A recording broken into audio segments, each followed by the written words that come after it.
Do you know what, we're cut with titles because I can see that we are back. Not too sure what happened there. Did we actually go off? I don't know. Can somebody tell me? Did we actually go off? Because I thought I was talking to myself and it had gone from my phone, hence I stopped speaking. So hopefully everyone's going to find their way back to where we are.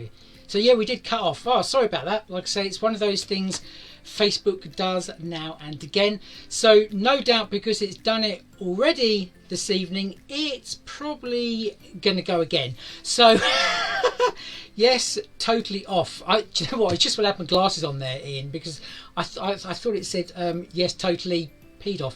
But there we go. Yeah, lost the live. So here we are yet again. Hopefully everyone's going to rejoin us.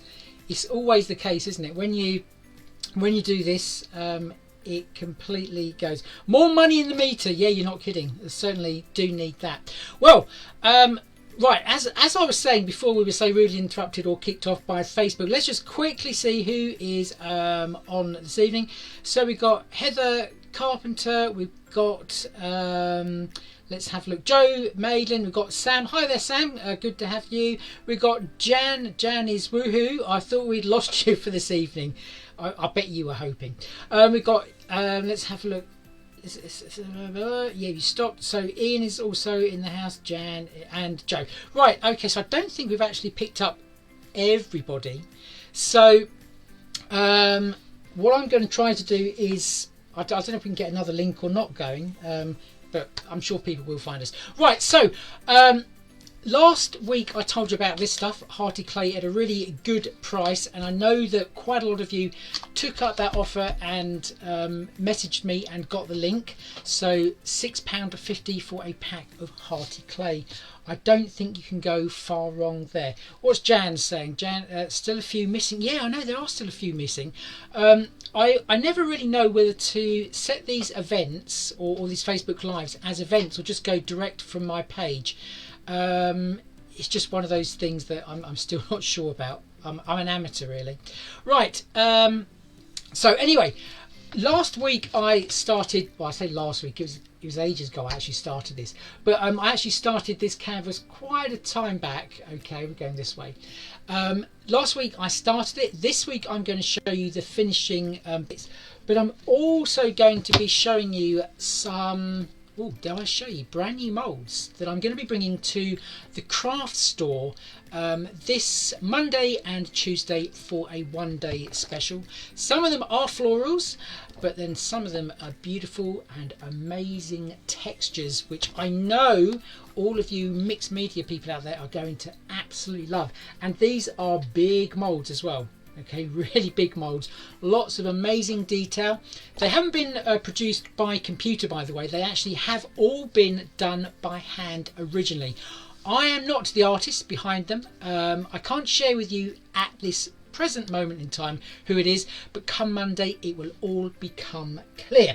Let's just go back. So people struggle to find the events, so it's a good idea just to go live. I think you're absolutely right. Yeah. Sam says, oh my god, I need those. You absolutely do, without a doubt. Yeah, you need them. Right, let's crack on, and we go to the let's have a look. Just move the moulds, by the way, they're heavy moulds. I'm just going to go on to our camera here just to show you this one. Okay, so last week I mentioned that all this beautiful texture is created with this. What have we got here? At last, a bark mould that isn't open-ended. Yes, indeed, Ian. Yeah. So that's crafty texture paste that can be used to create this background. I think last week we actually got to that point in the live, which actually showed you how to do that. So without further ado, let's get to the second, or shall I say the final 3 parts to that project. So I've had to tidy up, and I'm using some white acrylic paint now. So my idea is that I'm just going to go around this sort of edge of the moon, or the crescent moon, and I'm using white acrylic paint, but really the paint is going to act like a glue, or that's the idea, because I want to add some iridescent glitter into that as well. So I need to work pretty quickly. Okay, so I'm just going to go just on one side of the moon. Okay, so let's see if this is going to work or not. So just dry brush that on the best we can. Okay, let's just lessen the hard edge if we can a little bit. Okay, quickly pop that on, and then we're just going to throw the glitter on there as well.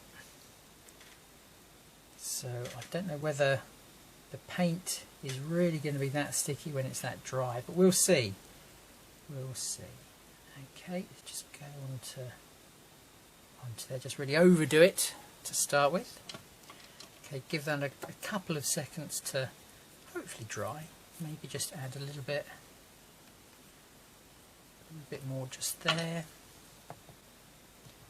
Just going to add a little bit of sparkle, hopefully, to our moon. Okay, so a couple of seconds to dry. Just lift that up. Give that a bit of a knock. Whoa. Okay, I'm just going to leave that to dry a little bit, and then I'm going to just brush off some of the glitter, because at the moment it's like in all the crevices as well. It probably hasn't dried there, but I'll just make sure that I brush that off on the darker areas. But that is the sort of effect that we actually want, which is quite nice. Okay, so I'm going to pop that aside just to dry for a couple of minutes.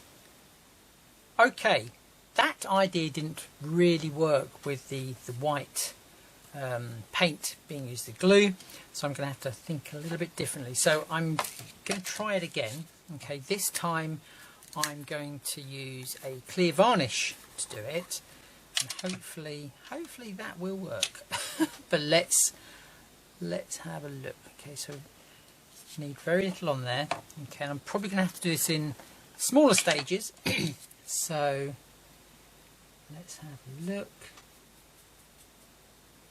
And then I'm just going to quickly just pop that on, so, and see if that works any better. Okay, tap that off. I think that's worked a little bit better. So again, just onto there. It's quite hard to dry brush something you actually can't see. So again, just pop that on.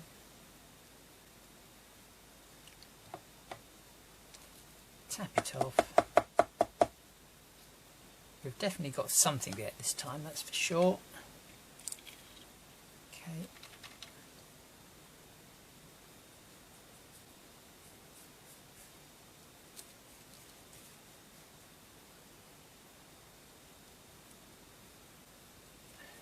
And then pop that. Okay, let's see if that's any more successful than the white paint. So again,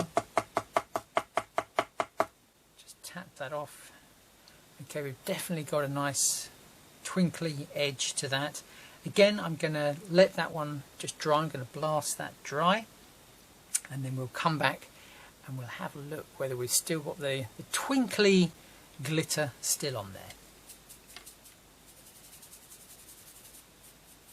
Okay, so I've let that dry, and now I'm just brushing off any excess glitter that is stuck on our moon. So I'm going pretty hard with the brush.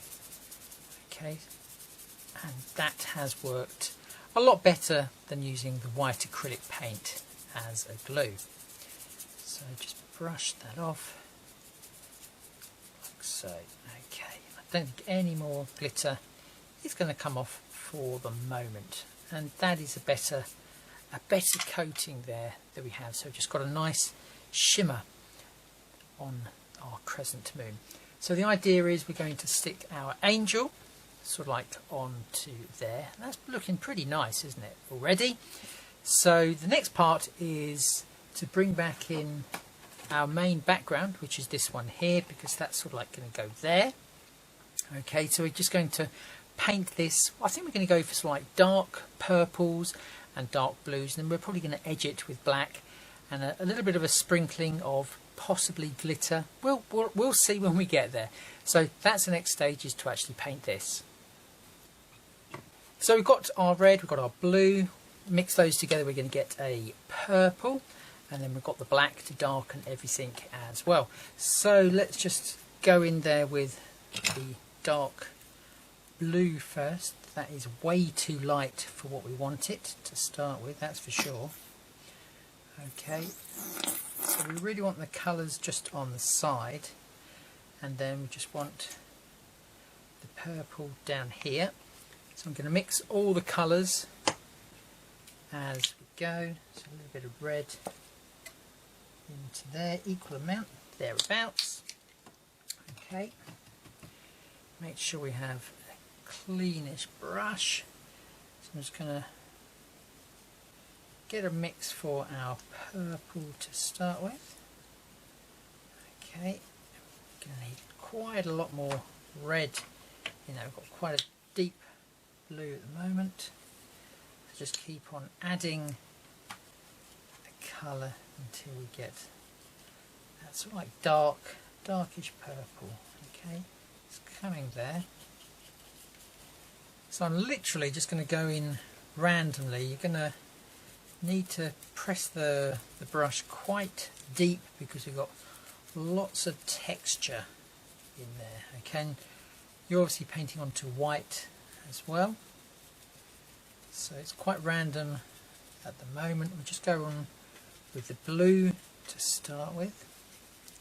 Now we may find that we need to mix up some more colour as well, so just make sure that you're pressing your brush quite firmly down into the crevices of the texture. You know, this is, as I said, quite a textured piece that we made with texture paste earlier on, so we just want to make sure there's no white or lighter areas showing through. Okay.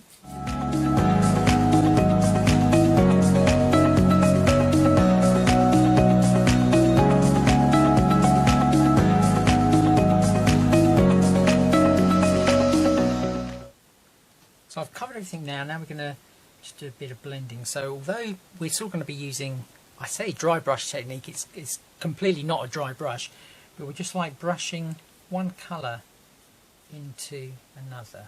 Okay, so we're not using much pressure there, and it's, like I say, similar to dry brush, but it's obviously not dry brush if that makes sense at all. So just literally brushing in from our colour just over into our other, and you can see there it's doing a pretty good job of just blending those two colours together.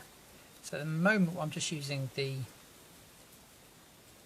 purple brush to do the blending, then in a moment I'll go in and I'll use the blue brush to do exactly the same, and then that'll just help blend that in. You can go quite deep into the colour as well.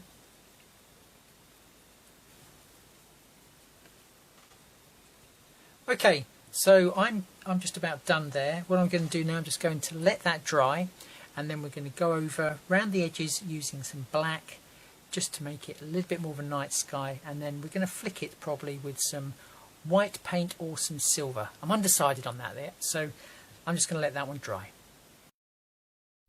So that is the second part to, or the first part to part 2 of the make. And if you're new to the stream and you want to catch up on the part 1, then you can find that on my YouTube channel, and that's available here.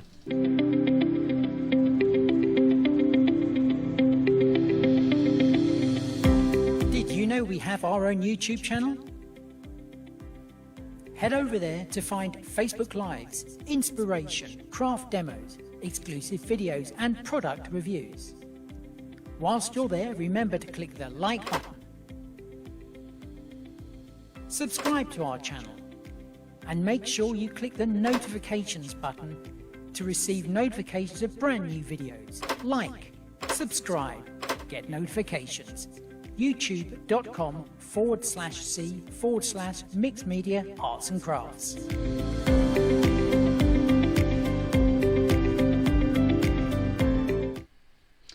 Right, so this is specifically for Ian.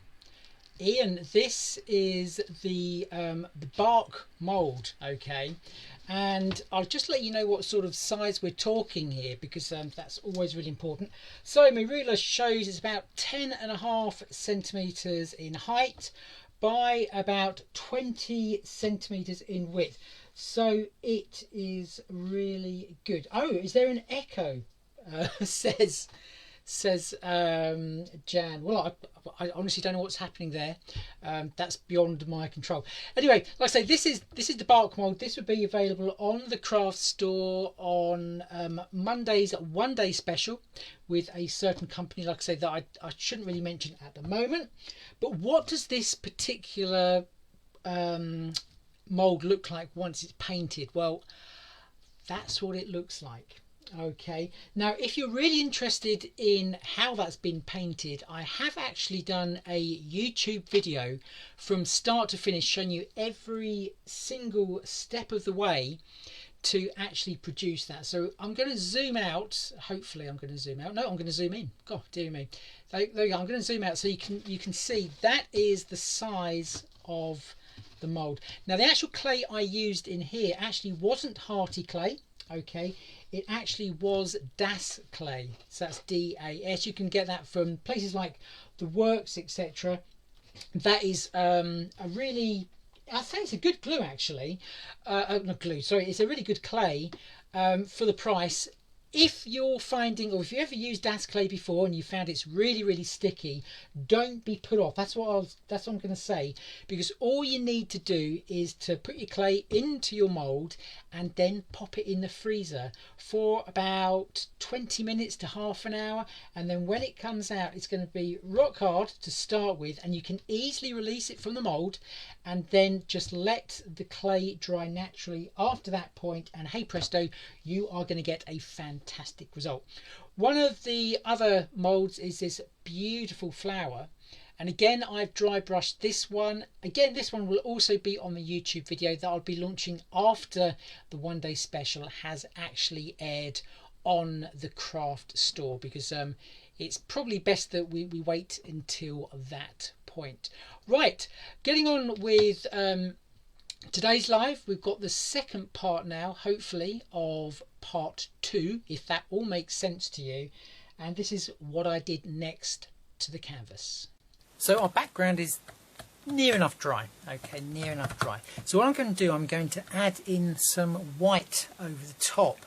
The reason I'm going to add white is because I just want to add what was the original colour of our angel's gown that she was wearing, which was this. Now the only way that's going to really stand out is if I have white underneath. So I'm just going to dry brush some white and we'll see how that goes. Okay, so literally just, there we go.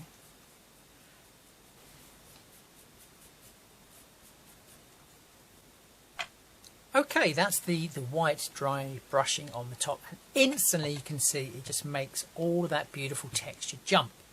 So now my plan is to go in with some other colours, possibly the blue that we used earlier, and then this sort of like purple that we used originally on the gown of our angel. I'm just going to add some of that in there as well.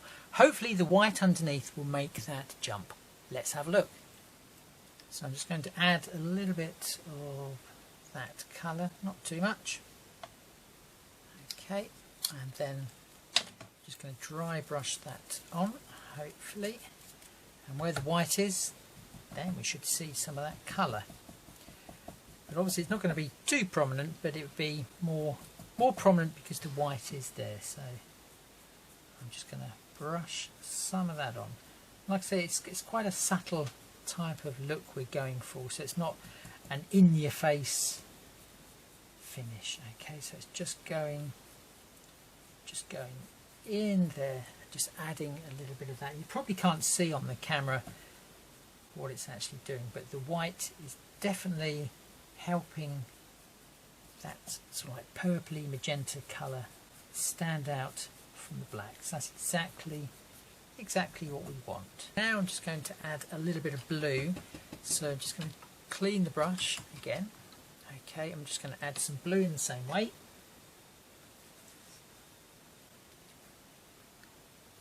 So this was quite a bright blue, so this could again go horribly wrong, but it's all in the playing, isn't it? You know? Let's have a look. This could be way too bright. So I'm just gonna try a small bit on the corner here, and if it looks really bad, then we'll go for something else. Oh, actually, that's quite nice. I quite like that. Yep. Okay, we're going to go for the blue. We're going to be brave.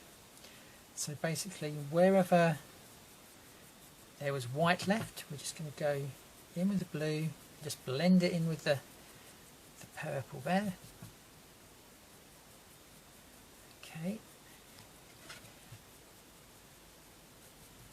And then that's building up that background beautifully. You know, there's lots of different colours on there, but now it's just made it a little bit more interesting than the original colour. Just by adding that white, we're now able to add some more colours just on the peaks of that texture. So there is the background completely dry, and you can see just all of that magical detail that is actually on there. So lots of dry brushing, adding colours, just going over colours and blending colours. But you know, it's just going to make for the overall effect. Right, so the next step is now just to add some black on the edge there, just to like bring it in. So that's what I'm going to do now. So I have my trusty reel of masking tape that I'm going to place underneath. I just find it easy then to spin everything around whilst I'm brushing in. Right, so we're going to need some black here. We're also going to need a brush, and possibly we're going to use a sponge as well. Let's just see how this goes with the brush to start with. So I'm just going to add some black onto the mat here, so just so we can see what we're doing. We're just literally just going to go for black, and then we're going to brush that in from the edge inwards. Okay, just like so. And I'm just going to black out all of the colour that was there.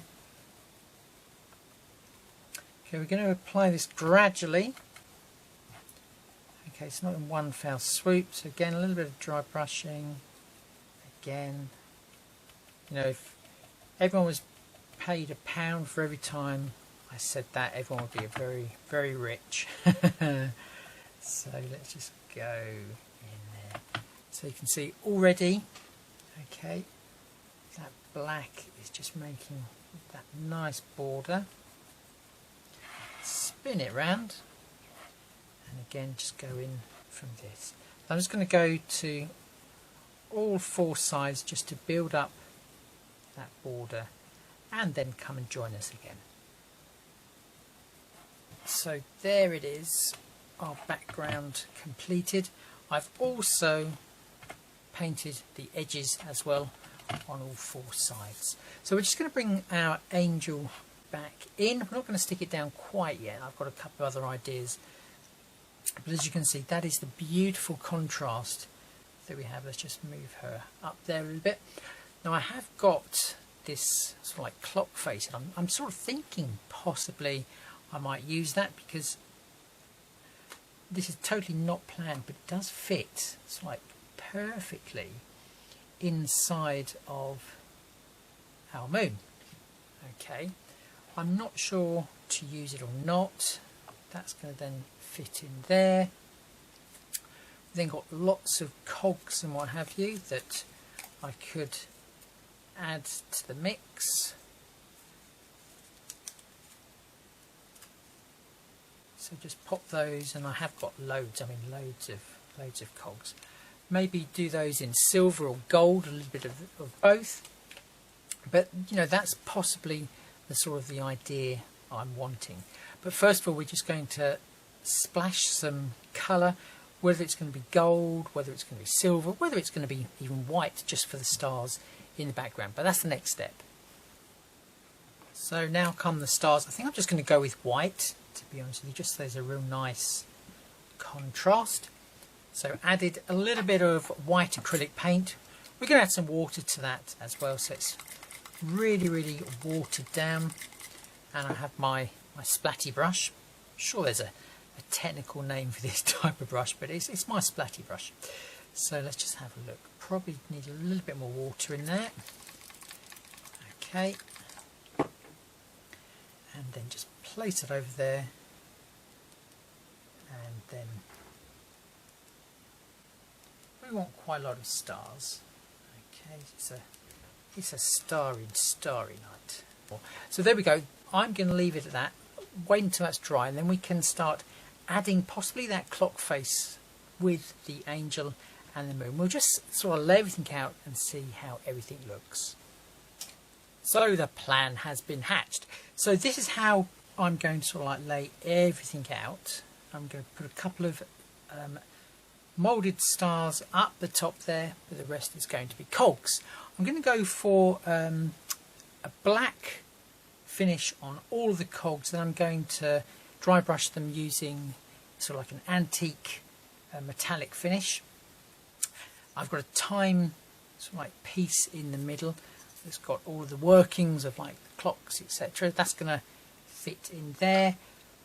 And then I'm going to sort of like verdigris that up a little bit, maybe give it a little bit of a rust effect as well. So first of all, I'm going to stick the moon in position. I think I'm sort of happy with how that goes just there. So I'm just going to remove all the cogs for the moment. Just keep the moon in place. Okay, then we're going to just stick that down. So what I'm going to do, I'm going to leave the clock face in position. I'm going to go out as far as I can with that.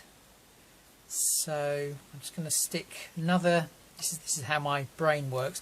I know I want the angel to sit there, so she just covers up a little bit of the clock.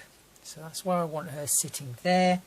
I'm pretty happy with how the moon is. I don't think she could come around any further, or could the moon come around further? Let's just have a look. No, I quite like it where it's like round about there. So it is just all about playing at the moment. So I'm sort of happy with where that goes. I'm just going to move that over to there. So the clock is going to roughly fit there. I'm just going to put this little key just there, and that is basically just to tell me where the moon is going to come to on that point. Right, I'm going to lift this up very carefully. Okay, we'll come back to that bit in a minute. I'll lift that back up. So I'm just going to run a pencil on the back of our moon, pop that back that way, put everything back where it lives. So let's have a look. That was there, like so. I'm just going to pop that key back just there so we know where the moon comes. Okay, I'm going to lift that out, and I'm going to use a silicone glue just on the back of the moon, and then we're going to stick that into position. So just sticking on one side using silicone glue. I'm not going to go right to the edge because I'm going to like press it down, so I don't want the glue oozing out too much, but obviously I want it to stick everything in position. Okay, so that should be enough just there, and then I'm going to stick that back down. So we have the guide there, everything is in position. I'm just going to press that down, and then I'm going to let that dry, because another little thing I want to do around the very edge of the moon is just to go with a little bit of white dry brushing just outwards so it looks as though it's glowing.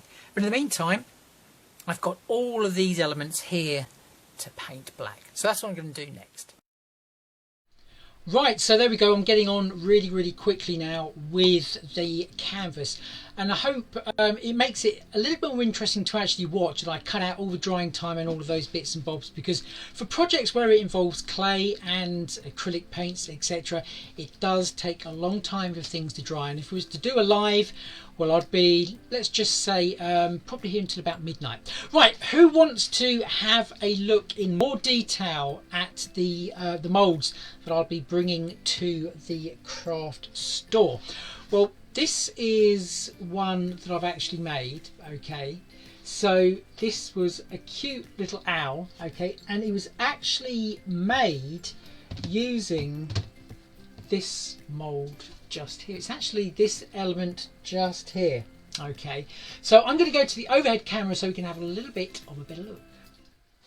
Right, so this is the mould in question, okay? So this is actually forming your 1 day special. So you're going to get 3 moulds. Now each one, well especially this one, has loads of different elements. You've got the main flower here, you've got a pansy over there, you've got another rose, you've got a daisy, you've got a ranunculus, you've got another flower, I don't know what that one is. You've got some leaves there as well, which obviously you can all mix and match. So that's a brilliant mould, and they are really nice and deep. As well as that mould, you're also going to be getting these 2 as well. Now this is a rose and this one is a peony.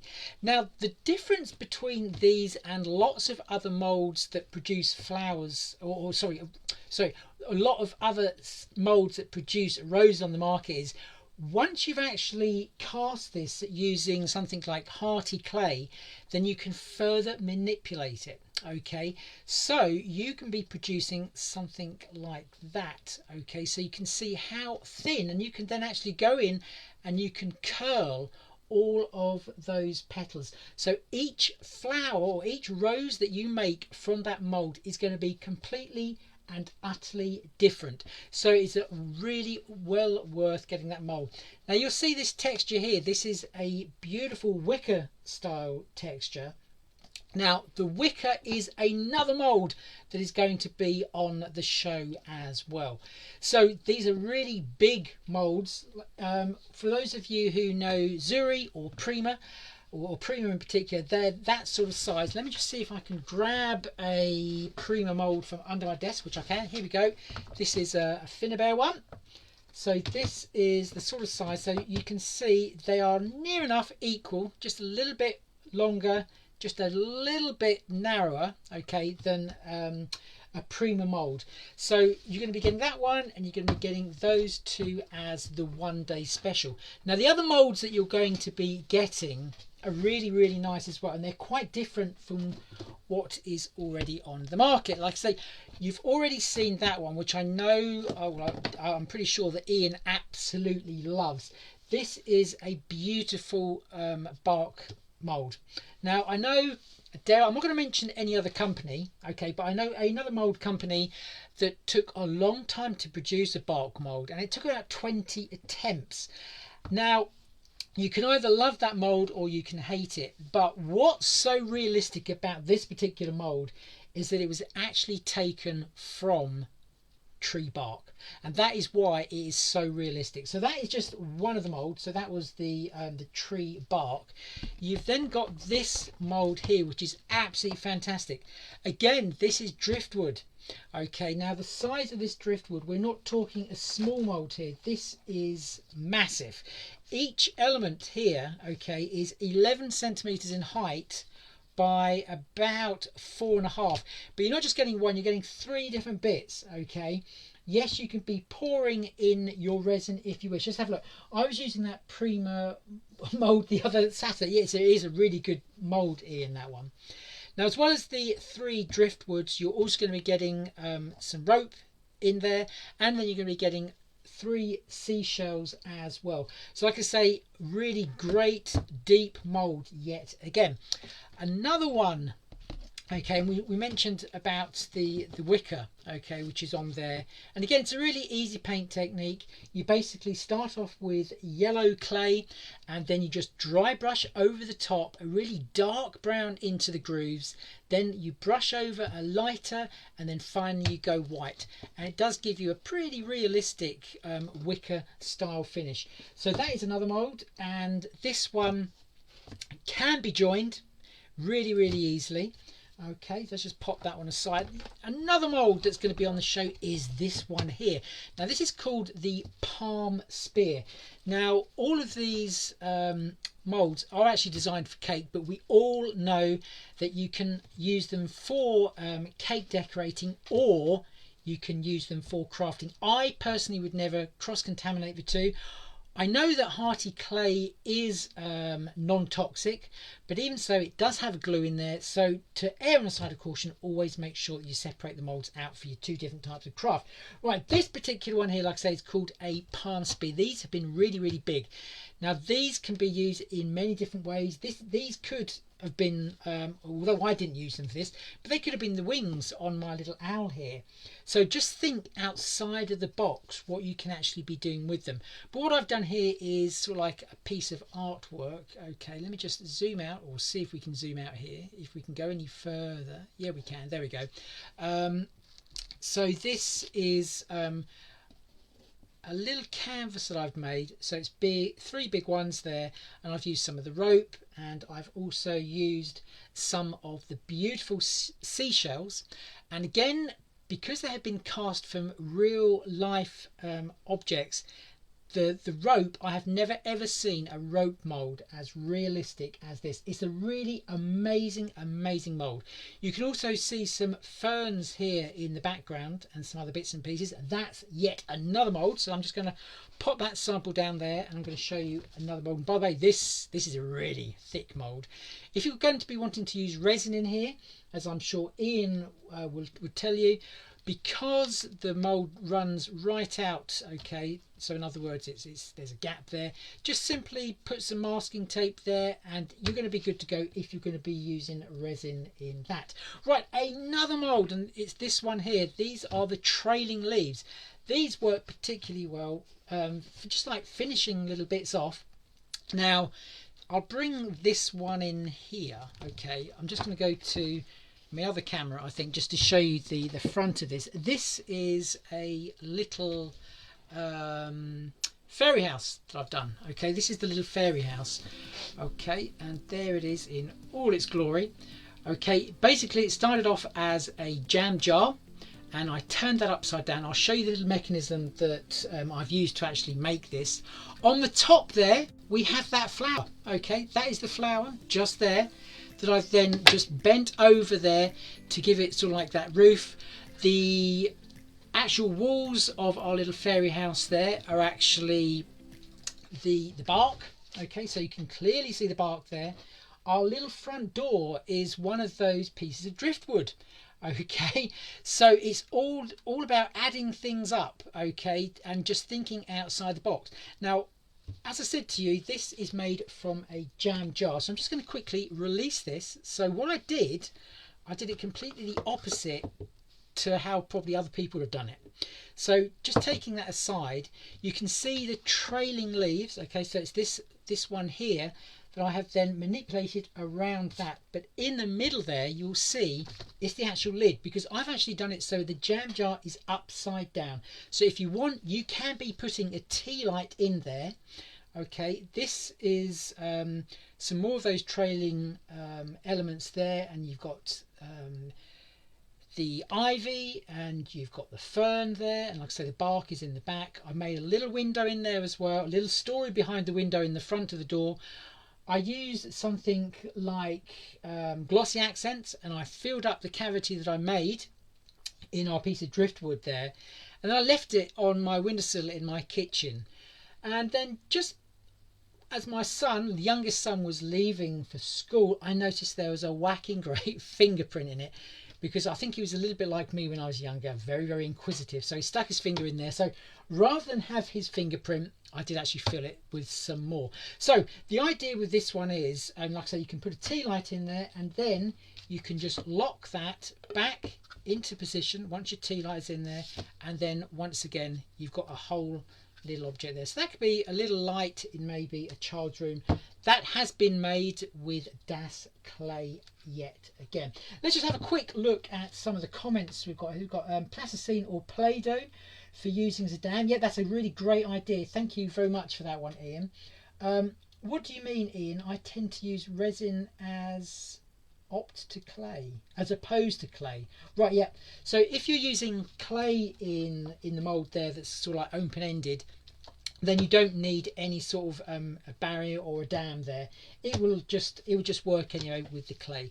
Now, because this one has got a really large area here as well, you can obviously then make smaller versions. So you can make anything from that one and then something in between, and then you've got the large one as well. A really great mould, that one. So that is the trailing leaves, okay. And then finally you've got this one here, which is the tropical leaves. So there's some, I'm sure when I was younger my mum used to have a plant like this. I think they called it a cheese plant, okay. But again, a really fantastic mould. Right, so let's have a look. Oh, Steve-O's here at last. Steve, where have you been? I know you've been out with the lads tonight. I hope you've had a great time. Don't stick your finger in lamp holder when switched on. It will shock you. Probably what made me an electrician. Oh, dearie me. So that is the sort of the moulds you can be expecting. Lots of them on the show. Like I said, they're all a real decent size. And also, and this is a really big plus, if you're going to be using these, particularly with clay, it's the flexibility of the moulds, okay? And if I can just grab the Prima one, okay, this is a lot thinner, but if this makes sense, it's not that flexible really. With these ones, even though they're that thick, seriously, you can see how flexible they are. Again, if you're unsure about putting clay into the moulds, then simply fill it with a hearty clay, and then again just pop it in the freezer. If you want to go and have a look at my YouTube channel, please go over there, and there is a video explained to you.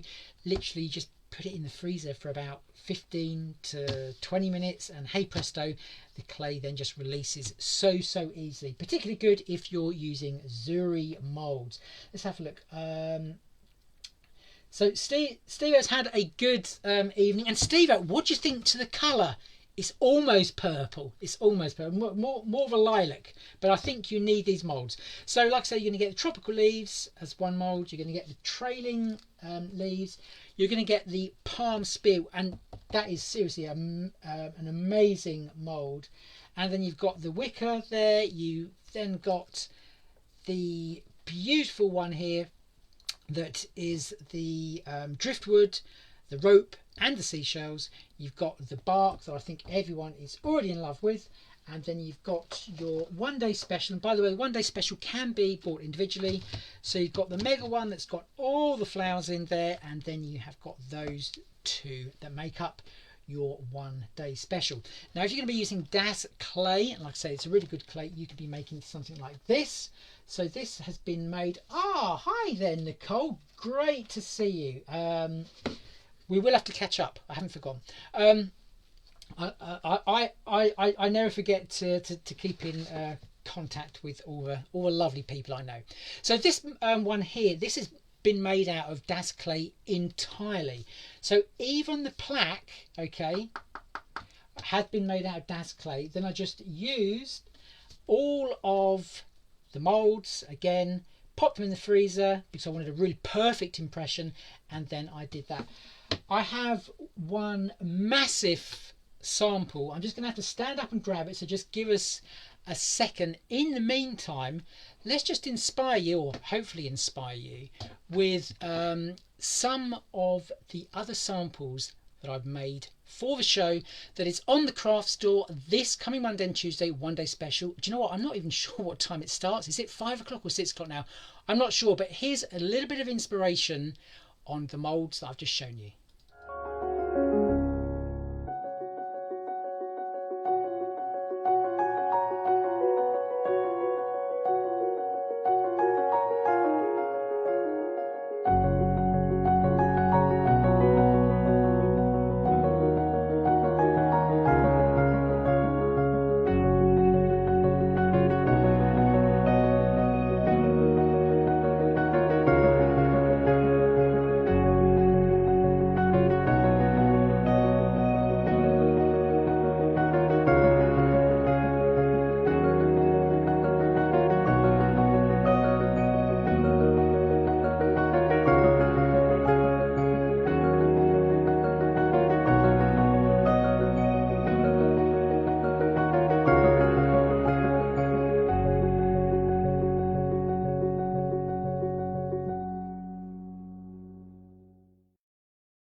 so they can see all of the amazing molds that samples that have been made. I said I have a massive, and this is a massive sample, but I'm going to show you some other bits inside first. You could be making jewelry with this as well. Okay, so this is actually what I've used here is the polymer clay that is air drying. That's also from Padico, or the same people who make Hearty clay.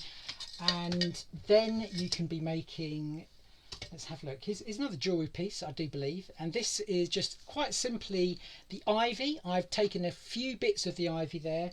Again, this is the polymer clay, and you can just literally just clip that on. So that's how easy it is to make jewelry. You can also, this is a deep pot. Then you've got things like napkin rings, so you can be making things like napkin rings as well. And then finally, here we go. This is just one of those beautiful tropical leaves there that I have used the Starlight paint from Imagination Crafts, and I've had a very good friend, Karen, who was really kind enough to make us this fantastic chain. So that's all those bits there. Let's just have a look at what people are writing. ODS right before my birthday. Oh, that's a shame, isn't it, Margaret? You know, you could get somebody to treat you to all those goodies. Jean is telling us that I've got to be at the studios at 6 o'clock, 8 o'clock, then 8 in the morning. God, I'm sure they didn't tell me that, Jean. Only kidding. Yeah, not bad apart from the house, but it's like, yeah. So Sam is in the middle of having her kitchen converted. Hi there, Jill. Nice to see Jill, who has come on board as well. Right, the biggest sample that I've made, because you know there's lots of molds out there, and I'm not knocking any mold company whatsoever, but when it comes to the actual size of the elements that go on, you can see by the size of my hand next to it, these are big elements. So what else can you actually be doing with them? Well, this is this is a massive clay pot.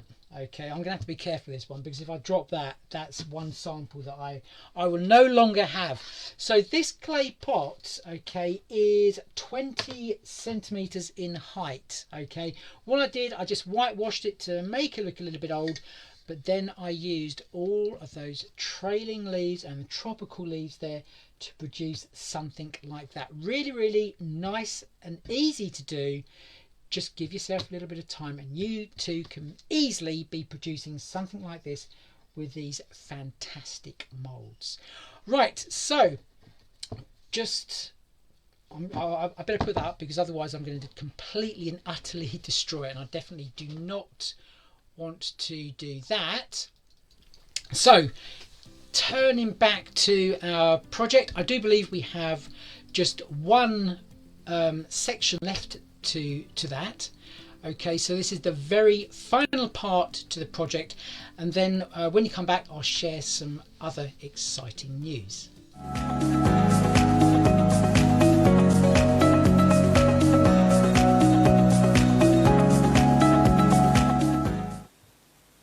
So the moon has now dried, where I've stuck that to the background. So now it's time to do a little bit of dry brushing just around the outer part of the moon. So it looks like it's glowing. So again, we're going to be using the dry brushing technique. Just going to be using a little bit of white acrylic paint. So we really don't want to overdo it. So just add a little bit at a time, and then just going to brush out from the moon. Okay. So like I say, don't overload your brush. So I'm literally just going on there until there's no more paint on my brush. It's a real gradual glow. We want to make it so it looks like the moon is just glowing.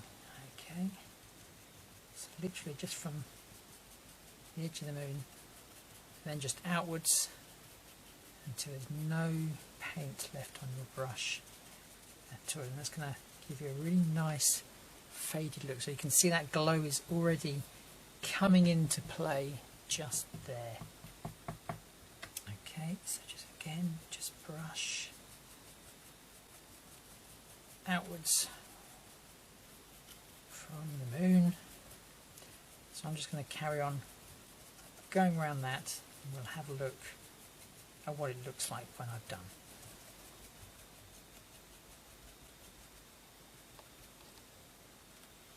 So there we go, there is the glow around our moon. Really, really nice and easy to do, just using a very, very small touch of dry brushing using white acrylic paint. So for those of you who have watched a couple of my demonstrations before or tutorials, you'll know that I love the Cadence metallic gilding paints. So I use three colours, the antique gold, the copper and the antique silver, to produce this type of effect. So I've already blacked all of those elements, including the clock face and all of those cogs. So now I'm going to go in and do a very similar effect to all of those, so they all key in really nicely with this, the centerpiece for the clock. Right, I have all of my elements ready now. So I've done all of the dry brush on there to make them look a bit more metallic. The next step is I'm going to add some verdigris type look. So what I'm going to use there is Distress Resist Spray, along with this one, which is an embossing powder, which is a sage colour, but it gives a really, really great sort of like verdigris look.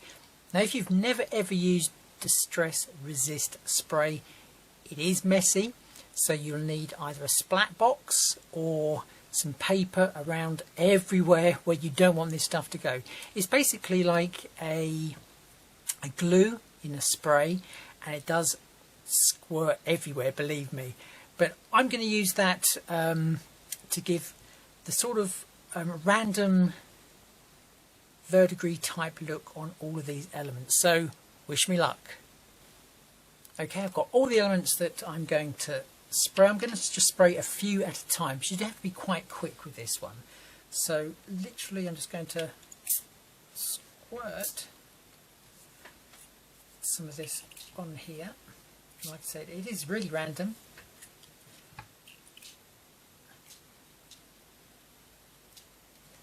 Okay, let's have a look, some at the back there.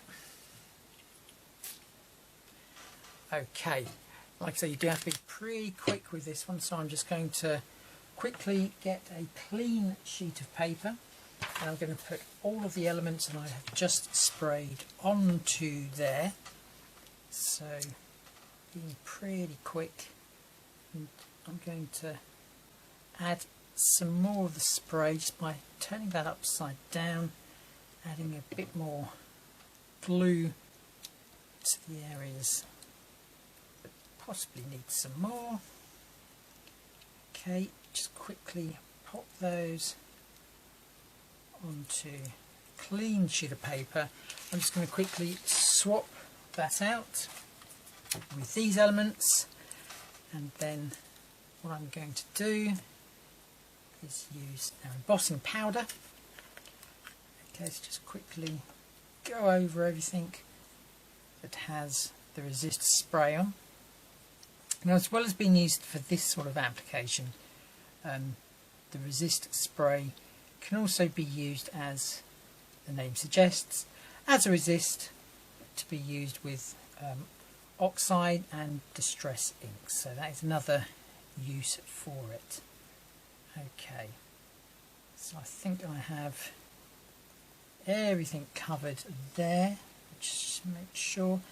And the spray, although a little bit on the messy side to be using, it does give a great random type of a look.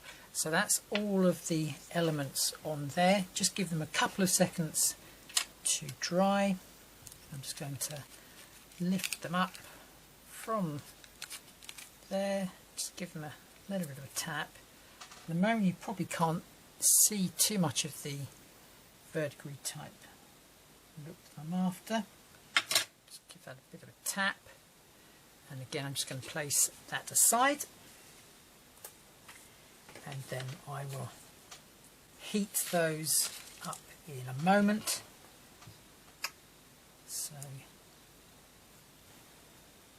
So after using the Distress Resist spray, what I recommend you do is actually take the nozzle off and then just spray hot water through it, okay? Then that will clean the nozzle and you'll be good to go next time. So here we just have one element that I've used the Resist spray and the green or the sage embossing powder, and this will give our verdigris look. So I'm just about to heat it, and then after that I'll heat all of the other elements as well.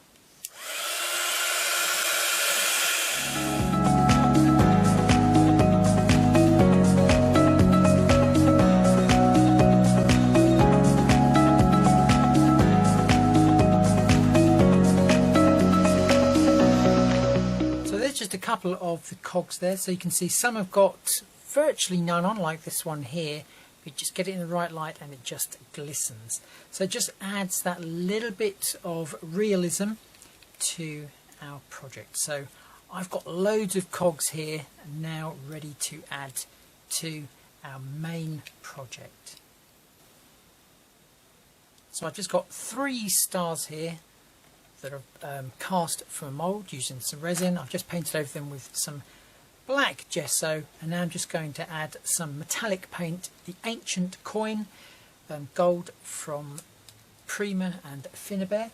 So it's the same colour gold that I used to dry brush onto the angel's wings. That's the colour I'm going to do those stars. I'm just going to quickly go over those, and then we're just going to age them a little bit using, I think metallic paint is called Steampunk, which is from the same range from Prima.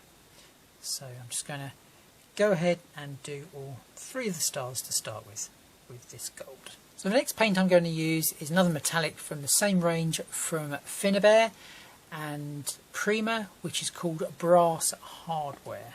Okay, so it's sort of like a coppery colour, so I'm just going to go in there and do a little bit of dry brushing just on those stars, just to age them, distress them a little bit. Okay, so it's only going to be a little bit, but it's just enough to just take the overall gold look off. So now it's time to arrange everything. I know for sure that my stars going to want to go somewhere up there. Okay, maybe something like that. Okay, so I know that that's a dead cert. May go round those like I've done the moon, so we just have to have a think about that. Now here's our verdigris and aged clock face. That's sort of like going to sit in there. Okay, so you can see it sort of like blends in, but just stands out just enough to add that little bit of interest. Just make sure we've got number 12 up the top there, and then we have our centerpiece there. There's like the workings of the clock, but we can just keep on playing with those until we're sort of like happy with the configuration. And then I've got loads and loads of these cogs as well, so I'm going to have a play, see where I'm possibly going to put those, and then we can stick everything down. So this is how it's looking at the moment. I've got quite a few cogs down here. I've cut into a few, so it looks like they're sort of like behind the moon. We've got the center piece there, which is really nicely placed because it actually helps keep a little angel there perfectly in position. It sort of like rests on there, so that's quite nice. The foot sort of like hangs, which is quite nice as well. Then we've got the stars up the top there. I'm probably going to put some cogs behind there. So as you can see, it's all coming together pretty nicely now. So all that's left to do is just to stick all those elements in place. So with glue in hand, I'm going to get gluing. I was just a little bit concerned about the leg just sort of like hanging, or the foot hanging over there. So what I've tried to do is to like build it up a little bit, and I'm going to put a cog underneath there to raise it up, so the cog will actually be just underneath that foot, just holding it and supporting it a little bit more. So I'm just going to add another cog up there, and then we should nearly be done.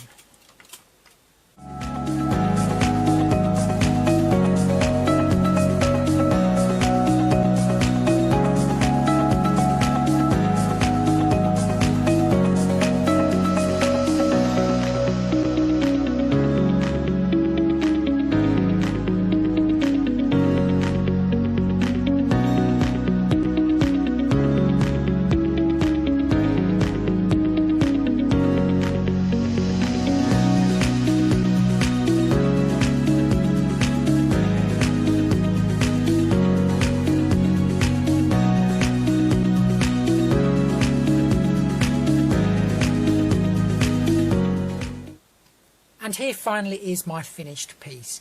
From the angel to the moon to the background to the clock face to the stars. Everything just comes together really nicely. I'm really happy with the contrast from the background to our focal point that is the angel. I hope you enjoyed this tutorial and you can join me again real soon for another. Thanks for watching.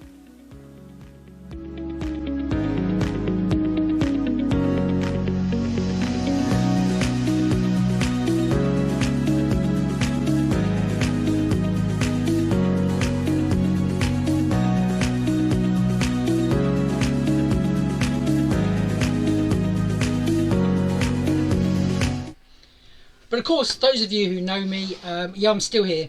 That is actually a video that I've already uploaded to YouTube. I'm going to make it live within the next couple of days. Okay, so where Jill, you said there was a couple of bits off the screen. That's because I hadn't resized it. Damn, what an amateur!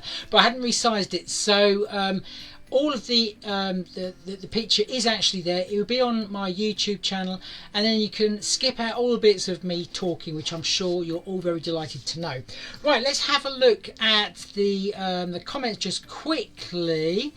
Right, yeah, a lot of people have been mentioning that's crafty. Because indeed, if you go over to their website, you can get lots of goodies. So here's a little promo for them.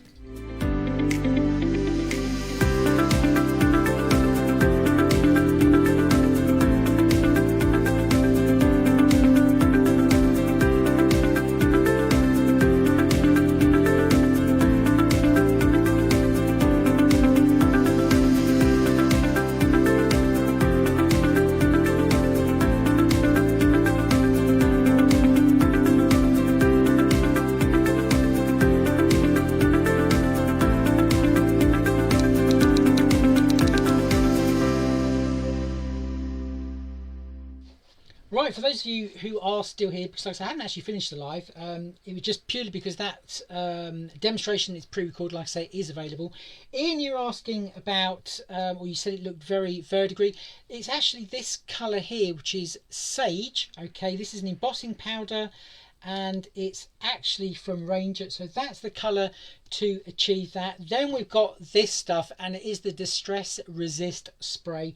Yes, indeed, it is extremely messy to use, and the spray, the nozzle itself, does become clogged very quickly. So what I tend to do, as soon as I've actually used it, I then just spray through some clean water, and then you're good to go next time round.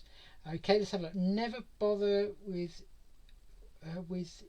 YouTube nowadays. Well, Jill, do you know what? A lot of people are actually going over to YouTube because they're so easy to actually find all the videos. So there is a very big community of crafting actually on there, and to find things, it's not like Facebook where you have to do lots of hunting. It is literally just a case of you type something in and it comes up. One of the subjects, like I say, for one of the new videos that I've done is actually on dry brushing. So I've actually popped that onto YouTube. Right, so that's that particular project all done and dusted.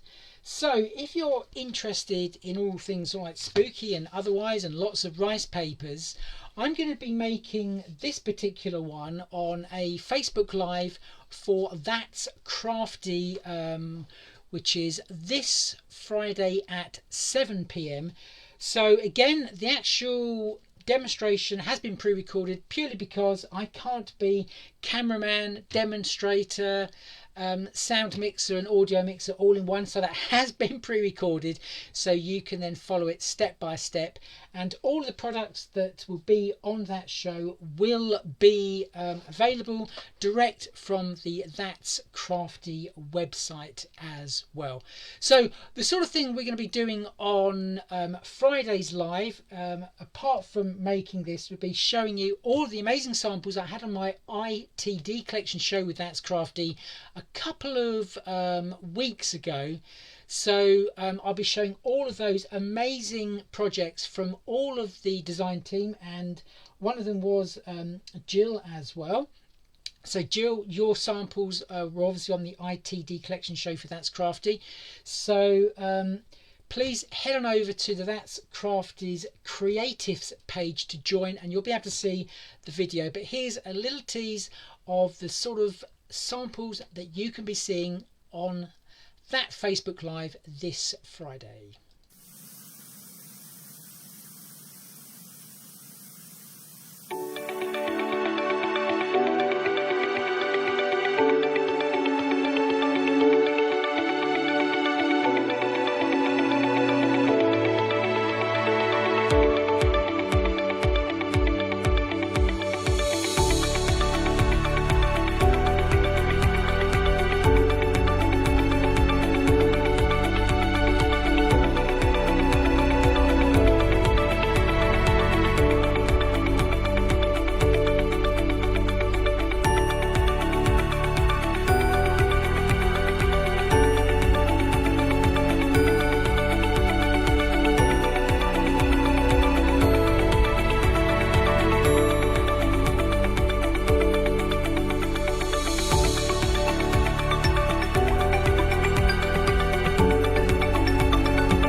So like I say, hopefully you can all join us this Friday, 7 p.m. on That's Crafty Creatives page, where I'll be doing a Facebook Live for them, using all of their products. Like I say, they will all be available from That's Crafty's website, so you can watch and you can buy at the same time. Jill, thank you so much. She said she loved the promotional video there that I did for that.